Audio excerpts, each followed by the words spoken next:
এক গুরুত্বপূর্ণ বক্তৃতায় ইয়েমেনের হুতি নেতা সাইয়দ আবদেল মালেক আল হুতি এক নতুন মাত্রায় ইয়েমেনের সামরিক সক্ষমতার কথা তুলে ধরেছেন। মার্কিন আগ্রাসনের বিরুদ্ধে তার যুদ্ধের কথা এবং ইসরায়েলি আগ্রাসনের প্রতি তার দৃঢ় প্রতিরোধের দৃষ্টান্ত শুনে সবাই অবাক।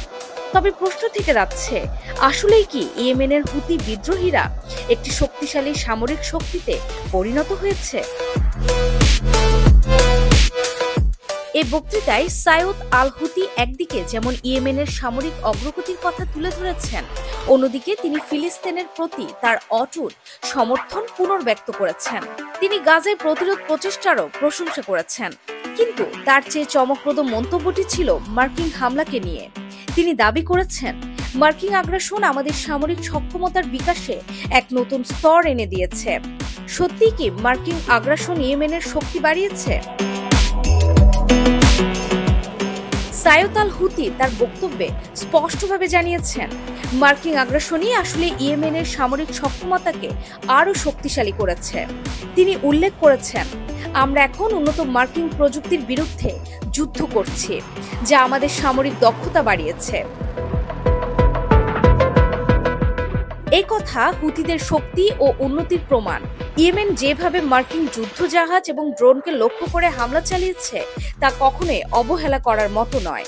গত সপ্তাহে হুতি যোদ্ধারা 11টি ক্রুজ মিসাইল এবং একটি ড্রোন দিয়ে মার্কিন বিমানবাহী রণতরী ইউএসএস হ্যারি এস ট্রুমানকে লক্ষ্য করে একটি শক্তিশালী আক্রমণ চালিয়েছে। এটি এমন একটি পদক্ষেপ যা মার্কিন যুক্তরাষ্ট্রের আগ্রাসনের বিরুদ্ধে ইয়েমেনের দৃঢ় অবস্থানকে আরও শক্তিশালী করেছে। আল হুতি বলেছেন, এটি একটি প্রমাণ ইয়েমেন তার প্রতিরোধের শক্তি বৃদ্ধি করেছে। এই সপ্তাহে আমরা আল বাইদা এবং মারিবে দুটি MQ-9 ড্রোন ভূপাতিত করেছি। এই অত্যন্ত দামি ড্রোনগুলো মার্কিন যুক্তরাষ্ট্রের পুনরুদ্ধার এবং আগ্রাসনের জন্য খুবই গুরুত্বপূর্ণ ছিল।